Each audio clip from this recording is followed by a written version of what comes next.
Good afternoon, everyone. I hope everyone's doing well. Well, I didn't really want to make this video, quite frankly, because I know this is going to be quite tough for some people to swallow. And it seems even after I've posted this video, no less than 20 hours later, I'm starting to get messages from family. Or sorry, a message from family, which I'll just sum it up in a nutshell like this. It basically is someone in my family saying, remove the video. Even if it is with the intention of saying, basically, we don't want you to go to prison. But I'm going to make this perfectly clear. Whenever you're saying to someone, remove the video, to me, it sounds like you've already lost the argument. Because at the end of the day, we are supposed to be living in a free speech society. And while I do accept that's not what we live in a two-tier policing and two-tier justice society, we have the right to say what we want as long as we're not inciting violence or terrorism. I mean, if I was going to get arrested for what I said in my last video, basically saying F the king and F the government, surely I should have been arrested 3-4 years ago maybe, because I said the exact same thing about the Queen. I said F the police, F the government, and F the Queen. Surely, if I was supposed to be arrested for saying that kind of thing, the police would have kicked my door down, just like that, and I would be in jail right now and not be making videos for the last 2-3 years. I know my rights, and I know I'm still within the law. Even if I'm pushing it a little bit when I say we're on the verge of a civil blank. But unless I have unequivocally broken the law, or I've made a monumental mistake, I'm not removing any fucking video, quite frankly. So that's the family thing out of the way. Now I want to address people who are complaining about the way I went about this, who say that basically I have surrendered my country to the people that have invaded. No, I haven't. I have never said I would surrender. I have never said that, oh my God, sorry. Anyway, I've never said that I would give this country up to anybody who has no legal or human right to be here. I have basically gone out of my way to say things as they are, not mince my words, not sugarcoat a motherfucking thing, and do my best not to bullshit you. And I know deep down that the Reform Party are merely another extension of the Uni Party. Most people just don't want to believe it. I know damn well that Nigel El-Farage, or Nigel Farage to those people who don't know about his bowing down to the religion of Bell End churches, he has basically gone out of his way to say, in most cases, we will not mass deport.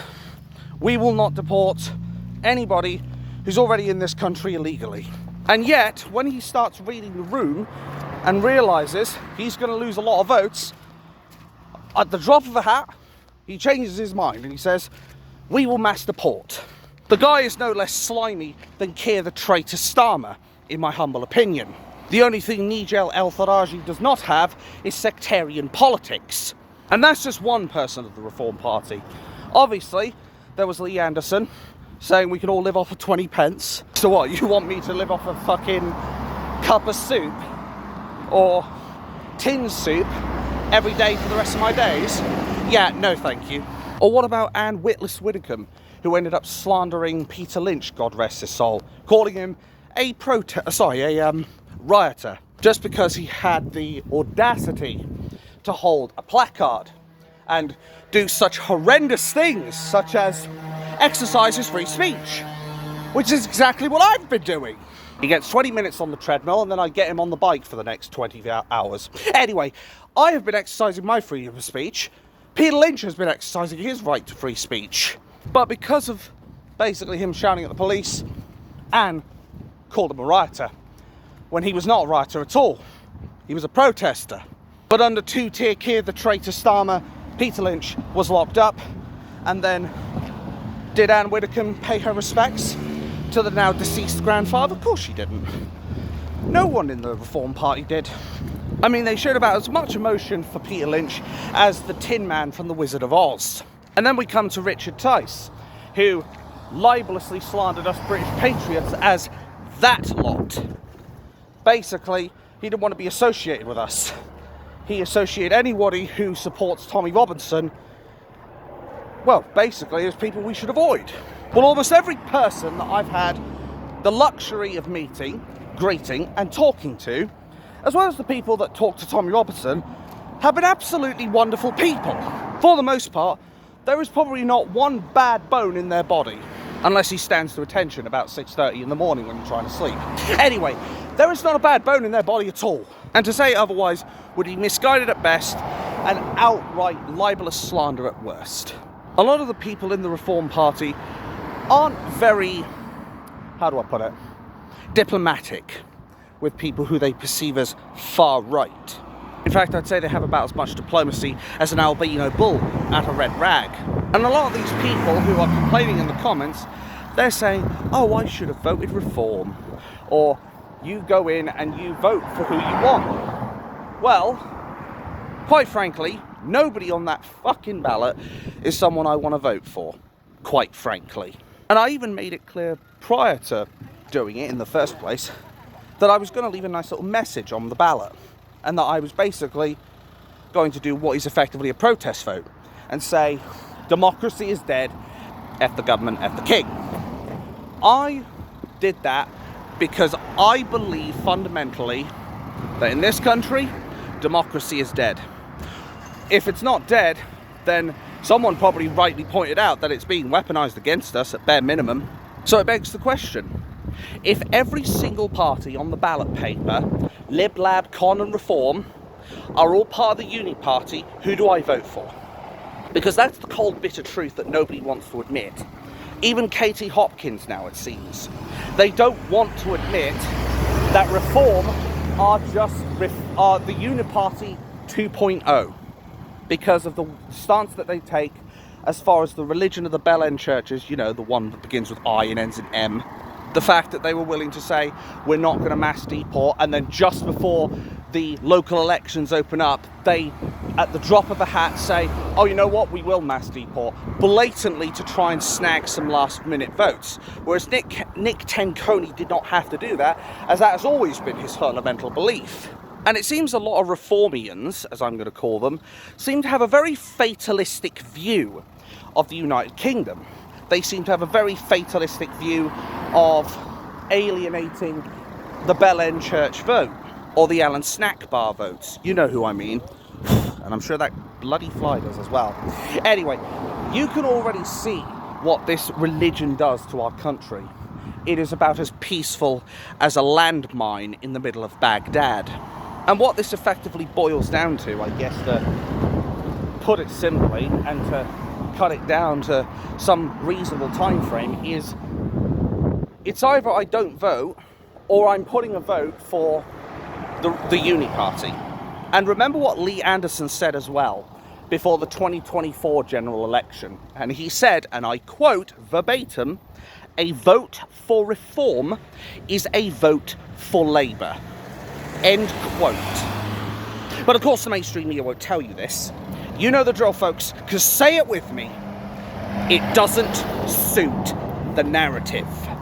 No, they'd rather just sell you the lie that Reform are their own party and that Labour and Liberal Democrats and the Conservatives are all their own parties and they all hate each other. That was from a secret recording. Don't just take my word for it. I'm pretty sure in one of my videos I even discussed this as well. That secret recording which categorically shows him saying that a vote for stroke number one, a vote for Reform is a vote for Labour. So knowing this, what am I supposed to do? I ask that directly to all the detractors out there. What am I meant to do? I've put a vote in, and I'm voting for the Uni Party. I don't vote, and people complain that I didn't turn up. Although I did turn up to the polling station, I even fucking filmed myself in there. I was even tempted to take a picture of the ballot as well, just so I could show you. I didn't want to, though, just in case something happened to me. But at the end of the day, I was left in a lose-lose situation. I was in a catch-22. I either don't vote, and therefore I don't end up giving my humble opinion of what these fucking traitors are doing, or I put a vote in, whether it's for Reform, Labour, Conservatives or whoever, and I'm effectively advancing the goals of the Uni Party. What am I meant to do? And I've already made quite clear in some of my videos as well that I would never vote Reform again after they had willingly backstabbed us. So what am I supposed to do then? Am I supposed to then go back on what I said and destroy my principles and destroy my credibility by becoming a hypocrite? Or do I take matters into my own hands? Ask yourself that question. And you tell me you wouldn't do the same fucking thing if you were in my shoes. That's the thing. I was in a literal impossible situation. I would be screwed if I did, and screwed if I didn't. Some people recognise that, which is why they don't contest it, because they know full well that I couldn't win with that regardless. I mean, even if the Reform Party, even if UKIP were on the ballot paper, that would be the only time I'd be able to vote, because then I'd be able to vote a party that I believe truly stands for me, and then I could actually stand by my principles. But if they're not there, what can I do? I had asked UKIP for my membership card a while ago. I chased it, and the thing still hasn't come. So I'm going to have to send a chase again to basically say, where the fuck is my card? Because I want to stand as MP. Obviously a bit late now because the elections have gone. But I am asking my detractors directly, what would you do? Would you willingly vote for the Uni Party? Or would you make a protest vote? Because the way I'm looking at my detractors right now, they all did the former rather than the latter. They forwarded the goals of the oligarchy. Whereas I at least stood by my guns and said, I am not going to vote for the Uni Party, quite frankly. I don't expect everyone to be on board with what I say. I don't expect everyone to be on my side. But what I do expect is people to look a bit deeper into the situation, rather than just go at face value.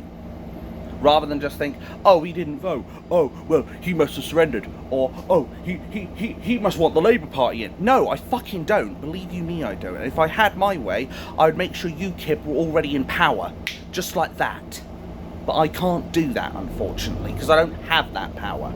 It's not apathy, it's realism. We have to be realistic. While you may not think, like I do, in that I know full well that Reform are the Uni Party 2.0, they're just trying to disguise it rather cleverly, people out there are still falling for Nigel El-Tharaji and his Messiah complex.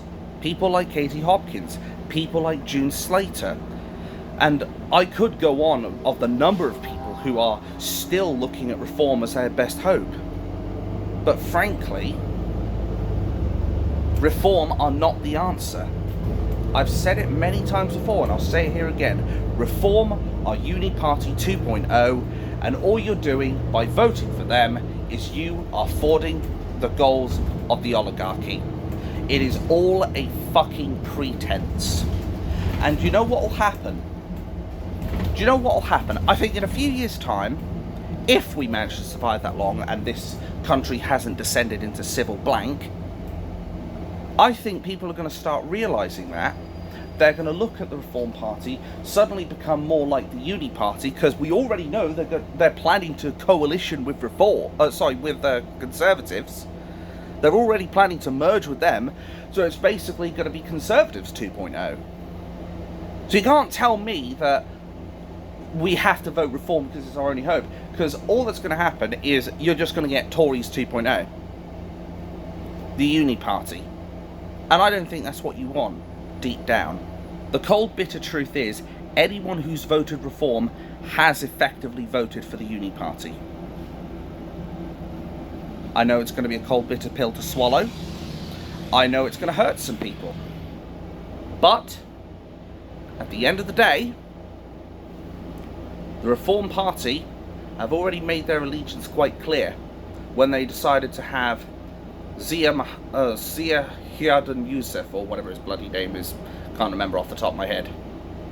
He massively damaged the Reform Party. He compromised the Reform Party, I would dare say. And again, the mainstream media are not going to tell you that, because we all know they're part of the DEI group. As far as the British citizenship is concerned, they didn't earn it.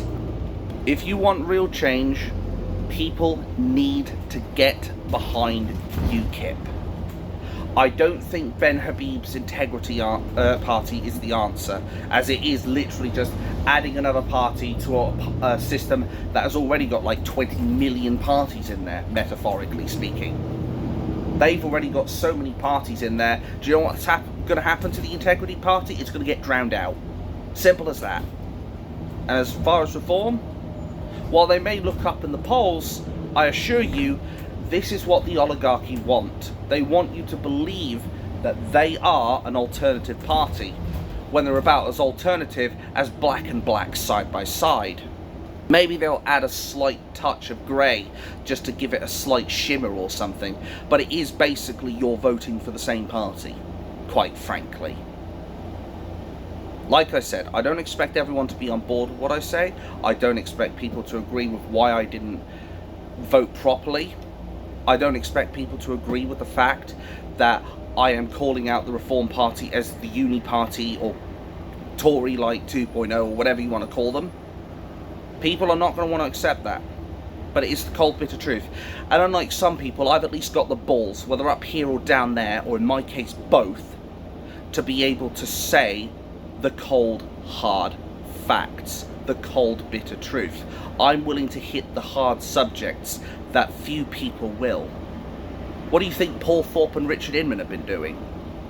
They've been prancing and dancing around the problems when they've been saying they want peaceful resolution. Well, of course, everyone wants peaceful resolution, but look at how our governments have treated us. Each subsequent government has basically been against the British people.